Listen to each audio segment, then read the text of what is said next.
I knew the moment I stepped into that kitchen something was off. The smell of turkey couldn't hide the tension. The chairs were set, the lights were warm, but there was a chill in my chest, the kind that creeps up slowly, like frost sneaking through a cracked window. I thought I was prepared for anything. Hell, I've been through rough patches before. But this hit differently. My name is Michael Harris. I'm 60, too, gray creeping at my temples, hands a little shakier than I'd like to admit, and I've spent most of my life trying to do the right thing, trying to be the kind of dad who never leaves a scar too deep. But that morning, on Thanksgiving, I realized some lessons life teaches you the hard way.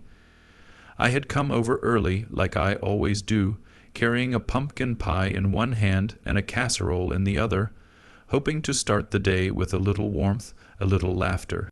But when I opened the front door, the tension hit me like a fist. My son-in-law, Brad, leaned against the counter, scrolling on his phone like he owned the place, smirking as if he knew some private joke no one else did. My daughter Emily was bustling around nervously, trying to make everything perfect while swallowing back the obvious worry painted across her face. And the rest of the family, well, they were caught somewhere between polite smiles and silent judgment. Brad looked up when he saw me, and I swear in that instant the air changed. His smile didn't reach his eyes. There was a little laugh, half snide, half nervous. "Yo, Pops," he said casually, like we were buds meeting at a bar. Happy Thanksgiving." I froze for a beat. The casual disrespect was like a slap in slow motion. And that's when it hit me. My gut, my instincts, every fatherly warning bell screaming, this guy doesn't get it. He doesn't get her. He doesn't get family. Hell, maybe he doesn't get respect. I placed the pie on the counter slowly, deliberately. "Morning, Brad," I said, my voice calm, controlled, but I felt the tremor in my knuckles. He shrugged. "Yeah, I guess." I walked to the living room, letting the silence stretch between us like a rope. The family followed me with nervous glances, unsure whether to intervene or stay out of the way. And me, I was thinking, this isn't just a bad morning, this is a test, and I've got to handle it the right way, because I can't fix his attitude for Emily. She has to see it herself, but I can. I can make sure she's not alone when the storm hits. I sank into the sofa, the one that's seen decades of holidays, birthdays, and arguments that ended in laughter. I let the quiet settle around me for a moment. The smell of coffee and turkey mixed in the air. The sunlight filtered through the blinds, casting warm stripes on the hardwood. Everything seemed normal. But nothing felt normal. Brad leaned against the doorway, smirking. "So, what's on the menu?" he asked, like he hadn't just disrespected my home and my daughter's trust all in one breath. I took a deep breath, slow and measured, like I was bracing for a storm. "We're gonna eat, Brad, and maybe we're gonna talk about some things you apparently don't understand yet." My voice was calm, but the undercurrent was sharp, deliberate. He rolled his eyes, muttered something under his breath. Probably a joke he thought was funny, and I felt a flicker of disappointment, not anger, disappointment. That's worse, because anger fades, disappointment lingers. Emily came over then, trying to smooth the moment. "Dad, it's fine. Let's just eat, okay?" she whispered, her hand brushing mine. I felt her tension through her fingers, and I thought, this is my kid. She deserves peace. She deserves someone who doesn't treat her life like a convenience. And that's when I realized, this Thanksgiving isn't about turkey or pies. It's about choice, about seeing people for who they really are. And sometimes you have to make a move even if it shakes the whole table. I looked at Brad. "All right, pal, sit down, eat your meal, but know this. I'm watching, and I won't let anyone disrespect what matters most to me. Not my daughter, not my family, not my home." He laughed nervously, like I was joking, and I knew right then. The lesson hasn't sunk in yet. And maybe it never will, but that's not my problem anymore. Emily smiled at me softly, a tired, anxious smile, but one filled with trust. That's all that matters, and in that instant, I knew what I had to do next. Thanksgiving had just begun, and so had the reckoning. After that first tense morning, I stepped back and tried to breathe. I needed to process, to think without letting the anger boil over. Brad didn't deserve the energy I spent on him. He was just a small storm. And Emily, she deserved calm. I poured myself a cup of black coffee, the steam curling slowly like it had its own rhythm. I sank back into the sofa and just watched. The house felt alive, but fragile, like one wrong word and it'd all crack. Man, I muttered to myself, how'd she end up with a guy like that? I knew I shouldn't dwell on it. I knew I should just enjoy my daughter, my family, the laughter that normally fills this house. But some things, they stick, and for the first time in years, I realized the truth about fatherhood.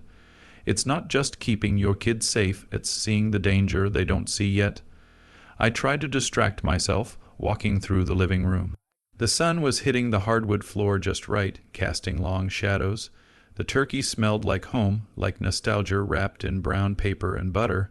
The kids were running around, cousins laughing, and I caught myself smiling. Just a little, and then Brad came in again. I swear he had this smirk like he was starring in his own movie, like nothing mattered. "Hey, Pops," he said, voice dripping fake charm. "Where's the fun at? Gotta loosen up a little, you know." I froze. My hands gripped the coffee cup tighter. Fun? Fun is throwing a party when your wife's family is trying to hold a holiday together. Fun is disrespect disguised as swagger, not on my watch. I walked toward him, keeping my voice calm, controlled. "Brad, fun's fine, but there's a line. You crossed it this morning." He chuckled. "Come on, man, chill. Don't be so uptight. It's Thanksgiving. Let it go. Let it go." That phrase hit me like a ton of bricks. Let it go? No, Brad. Some things don't just get swept under the rug because you feel awkward. Some things need to be seen, acknowledged, and corrected. I leaned on the counter, calm but tense. "Listen, you don't get to disrespect my home, my daughter, or my family. Not ever, and if you think that's funny, well, you're in for a long day." He laughed again, a little too loud, and I caught a flicker of nervousness behind those fake shades of confidence. That's when I realized he didn't know how serious I was, and maybe that's the only thing that would teach him. Emily came over quietly, brushing my arm. "Dad, let it go," she whispered. But I looked at her, really looked, and saw the tension in her eyes. The worry, the fear, the tiny bit of relief that someone was finally standing up. "Emily, it's not about letting it go, it's about respect," I said softly. She nodded. I could see the way she relaxed slightly, like she could finally breathe. I spent the rest of the morning making small talk, pouring drinks, slicing turkey. But my mind kept drifting back to Brad's attitude, that smug little grin, the way he acted like he owned everything. And I knew I had a choice, either lose my cool or show him that I meant business without shattering the peace. I chose the latter. By lunchtime, things hadn't gotten better. Brad kept tossing sarcastic comments, calling out jokes that only he found funny. Cousins exchanged awkward glances. Emily's mom gave me a worried look from across the table. And there I was, calm on the outside, heart pounding like a drum. I stood up slowly. Every eye in the room followed me. "Brad," I said, voice measured low. "You want to play games, cool. But I don't do games in my house, and I sure as hell don't let anyone disrespect my family. Not today. Not ever." He smirked, trying to brush it off like it was all casual. But I saw it, just a flicker of panic, and in that moment I realized something. It wasn't about me. It wasn't about proving him wrong. It was about showing Emily that she mattered more than any nonsense he pulled. That she deserved to be seen, respected, and protected. And then, I did something I hadn't done in years. I put my hand on Emily's shoulder, gentle, reassuring. She leaned slightly into me. That touch, it said more than words ever could. Brad looked at us, confused.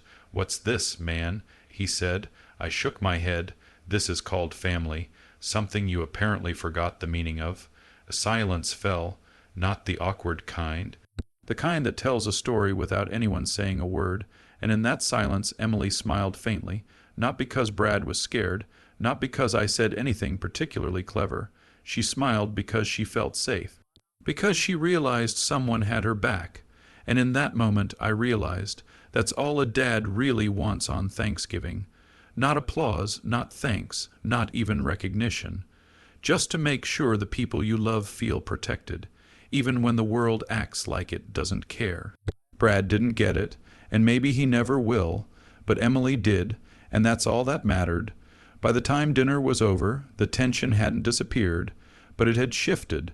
The storm was still there, sure, but now it was clear who was standing tall, who was rooted, and who was just blowing hot air. I took a deep breath, poured myself another cup of coffee, and sat back on that sofa.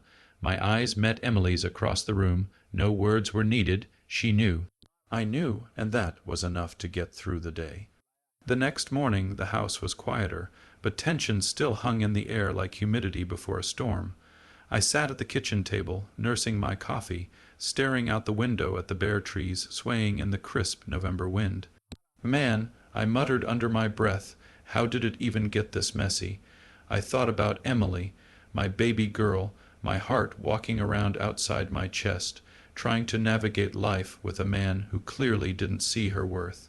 I had to remind myself, stay calm, stay collected, be the anchor, but Brad, that dude had a way of making his presence known without doing anything right.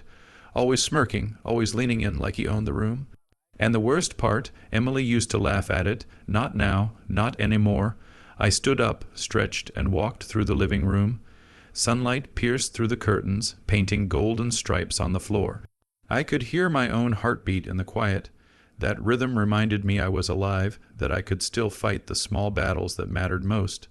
Then I saw it. Brad sprawled on the sofa, feet up, phone in hand, scrolling like nothing had happened. I clenched my jaw. Seriously, man, I muttered. He didn't even look up. I sat down across from him, calm but deliberate. Listen, Brad. I started slow, letting the weight of every word sink in. I don't know if you get it, but Emily is not a prop in your little ego play. Not your punchline, not your audience. He looked up finally, eyes squinting, like I was speaking a language he hadn't studied yet. Come on, man, chill. It's just Thanksgiving vibes. You're overthinking this. Overthinking, ha, that's rich. I leaned in, voice firm but quiet, the kind that cuts deeper than yelling ever could. Brad, no, I'm seeing clearly, and I'm telling you, you need to respect my daughter, my house, my family, period. He scoffed, but I saw a flicker behind those sunglasses of confidence, an ounce of doubt. Maybe, just maybe, he realized he wasn't as untouchable as he thought. Emily walked into the room then, her face pale but determined. Dad, it's okay, she whispered, but I shook my head. Not okay.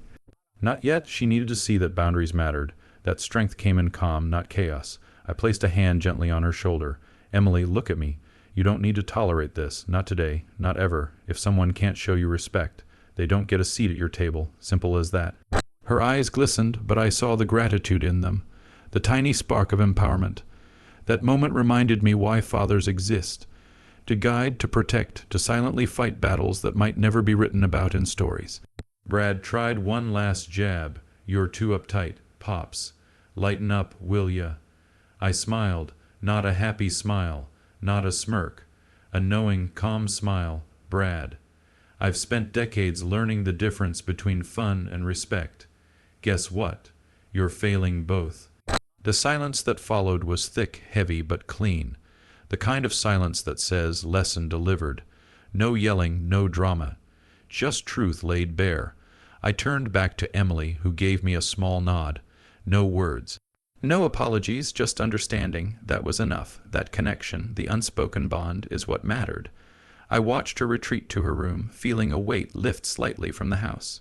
Brad slouched further, staring at the ceiling, realizing that maybe this Thanksgiving wasn't going to be about him at all. I poured myself another coffee, savoring the warmth. I thought about the future, about how many battles lie ahead, about teaching her how to recognize respect and demand it. And yeah, maybe Brad would never change, but Emily would. She had to. And I would be there every step, every word, every silent gesture of support, because that's what being a dad is, not the speeches. Not the punishments, the quiet presence that says, I've got you, always. And maybe that's the hardest lesson of all. To stay calm when the world tries to provoke, to choose dignity over anger, to let love and strength speak louder than the chaos around you. By evening, the house felt lighter. The turkey sat untouched on the counter, but the real feast had happened quietly, understanding, protection, and the subtle reminder that some lessons aren't taught in words, but in presence. I glanced at Brad one last time. No smirk, no swagger, just realization settling in. Finally, some clarity, not from me yelling, not from me forcing him out, but from the quiet, relentless, undeniable power of a father's care. Emily peeked out of her room later, smiled faintly, and whispered, Thanks, Dad. And for the first time that day I felt at peace. Small victories, quiet triumphs. That's what Thanksgiving really is. The night before Thanksgiving, the house felt tense in a way that no amount of festive decorations could mask. The smell of roasted turkey mingled with the faint scent of pine from the tiny tree Emily had insisted on putting up. I sat in the living room, leaning back in my chair, fingers drumming lightly on the armrest. My name is Michael, and I've spent enough years learning that moments like this, the ones where hearts are tested, don't come with warnings. Brad was circling like a vulture, pretending to help with decorations, but I could see through the act. Dude thought he could swagger around, crack a joke, charm his way out of every awkward silence. Newsflash, Brad, this isn't college. This isn't about who can throw the most epic party or flex the hardest. It's about respect, and he was running a deficit. Emily peeked at me from the kitchen, her shoulders tense. I caught her eye and gave a subtle nod. "It's okay, baby girl, you're safe," I whispered. She nodded back, just a faint lift of her chin, but I could see it, her courage flickering like a candle in a drafty room. Brad leaned against the counter, pretending to be casual. "Come on, Mike, lighten up, it's Thanksgiving. Everyone chill, yeah." I inhaled slowly, the words were calm, but the weight behind them was steel. "Brad, Thanksgiving is about gratitude, respect, family, something you clearly don't understand." He scoffed, rolling his eyes like a teenager caught in detention. "Whatever, man, you're overreacting. Relax." I stood, letting my height and presence fill the room. "Overreacting? Nah, Brad. I'm responding, and this response, it's called boundaries. My daughter doesn't deserve someone who disrespects her while she's trying to survive life's battles. She's not some side quest you can just breeze through." Emily came up beside me, gently taking my hand. "Dad, I don't want to fight," she said softly. Her voice shook, but I could hear steel in it too. "That's my girl, stronger than she realizes." Brad's jaw tightened. "You're making a huge deal out of nothing." I chuckled softly, more sad than amused. "Nothing, Brad. You threw shade on the one person who trusts you the most. That's not nothing. That's a life lesson, one you're failing miserably at." He muttered something under his breath, something about family drama, but I ignored it. Words without substance don't scare me, actions do, and his actions had already spoken loud enough. I let Emily take the lead now. "Brad, I don't need your approval. I don't need your fake smiles. I need someone who values me, respect me, that's it." He blinked, clearly stunned. "Wait, what are you saying?" "You heard me," she said, her voice firmer now. "You're out of line, out of place, and if you can't get that, maybe it's time to leave." The room went silent except for the faint hum of the oven and the wind rustling through the curtains. I watched him squirm under her gaze, no smirk, no bravado, just the uncomfortable weight of truth hitting him square in the chest. Finally, he mumbled something about needing to cool off and made his way to the door. Before he left, I added softly but firmly, "Remember this, Brad. Respect is earned, not demanded. And when you fail at that, you're invisible to the people who matter." The door clicked. Silence followed. Peace settled in, like a slow wave washing over the house. Emily turned to me, eyes wide, and whispered, "Dad." "Thanks." I squeezed her hand gently. "No, baby girl, thank you. For letting me be the dad I need to be. For standing up, even when it's hard. You did good?" We stood there, side by side, letting the moment breathe. No shouting, no tears, just understanding. Just the quiet, unshakable bond between a father and his daughter. A reminder that sometimes the most powerful lessons are learned not through anger, but through presence, calm, and unwavering love. As the night deepened, I realized something important. Battles like these aren't about winning or losing. They're about teaching the people you love that their life, their peace, and their dignity are non-negotiable. Brad's absence left a space filled with something far more valuable, clarity. My daughter's eyes held it, my own heart held it, and for the first time that evening Thanksgiving felt real. We didn't need perfection. We didn't need grand gestures. Just honesty, courage, and the silent promise that no matter what storms came our way, we'd weather them together. And maybe that's the real lesson of any family drama. You don't fix the world, you protect your people. You show them that, come hell or high water, love and respect are non-negotiable. That night, I went to bed with a quiet heart, knowing we were stronger than any chaos, more resilient than any disrespect, and ready to face whatever the future held. Thanksgiving morning came with a crisp chill, the kind that makes you hug yourself just to feel grounded. I'm Michael, and if there's one thing I've learned, it's that family moments either break you or define you. Today, it felt like definition time. Emily sat at the kitchen table, wrapped in her favorite blanket, eyes still a little puffy but glowing with clarity. The aroma of coffee filled the room, rich and bitter, like life's lessons served in a mug. I poured myself a cup and joined her, leaning back in my chair. "Dad," she whispered, voice soft but steady. I think I'm ready." I raised an eyebrow, curious. "Ready for what, baby girl?" She took a deep breath. "To file, to separate, to finally put my life back where it belongs, not with him, with me, with my peace." I nodded slowly, feeling both pride and sorrow. "That's right. That's what you should have had all along. Never forget. You don't owe anyone your sanity, your heart, or your dignity." Just then, the doorbell rang. My stomach sank. I already knew who it was. Brad. He stormed in like a hurricane in sneakers. "Emily, babe, come on, don't do this." Emily didn't flinch. Her hands gripped the table. "Brad?" I said enough. I stood behind her, placing a firm hand on her shoulder. My voice was calm but heavy, the kind that settles arguments before they even start. "Brad, it's over. Step out now." His face turned red. "You can't. She can't. She can, and she will." Emily interrupted, her voice cracking slightly, but every word sharp as a blade. "You weren't there when I needed you. You partied while I was fighting for my life, and now you're too late." Brad faltered. He opened his mouth, closed it, muttered something about misunderstandings. But I cut him off. "Misunderstandings? Nah, dude, this isn't a game. Life isn't a video you can just hit rewind on. You threw away trust, respect, and decency. Those aren't coming back." The room fell silent except for the hum of the refrigerator and the faint ticking of the clock. I watched Emily exhale slowly, her shoulders loosening, as if the weight of his presence had finally been lifted. Brad backed toward the door, muttering curses under his breath, but he left. The door clicked and the house finally felt ours again. Peace settled like a warm blanket, soft and comforting. I turned to Emily. "You okay, kiddo?" She nodded, eyes glistening. "Yeah, I am. I finally feel like me again." I pulled out the chair opposite her, sat down, and smiled softly. "That's all I ever wanted, for you to live a life that doesn't break you." We sat there for a while, the silence between us speaking louder than any words could. I poured another cup of coffee, watching the sunlight filter through the curtains, painting her face in golden warmth. "You know, Dad," she said quietly, "I used to think peace was something I'd never have, that life would just keep handing me chaos on a silver platter." I chuckled softly. "Life's messy, baby girl, but peace, real peace, that's a choice, and today you chose it. Proud of you." She smiled, faint but genuine. "Thanks for always being my anchor."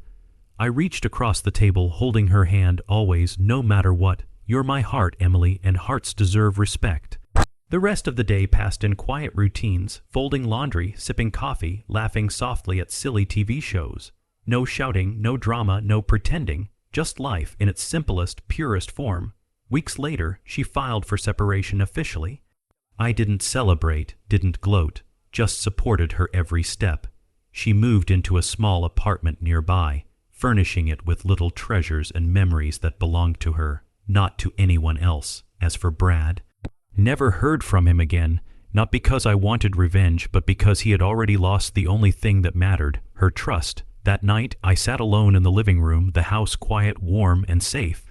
I reflected on the chaos, the betrayal, and the fear, and I realized something important. Love isn't about control. It's about presence, support, and teaching the people you care about that their life, dignity, and peace come first. Emily walked in, blanket over her shoulders, smiling softly. "Dad, whatever happens next, I'm choosing peace, just like you always said." I nodded, stroking her hair gently. "That's all I ever wanted, for you to be free, for you to be happy, for you to be strong." And in that quiet, golden lit living room, I knew we had both survived, not because life had been easy, not because anyone else had done the right thing, but because we chose each other and chose ourselves. We didn't need perfection. We didn't need approval from anyone. Just honesty, courage, and the quiet, unshakable bond between a father and his daughter. That night, Thanksgiving didn't feel like a holiday. It felt like home.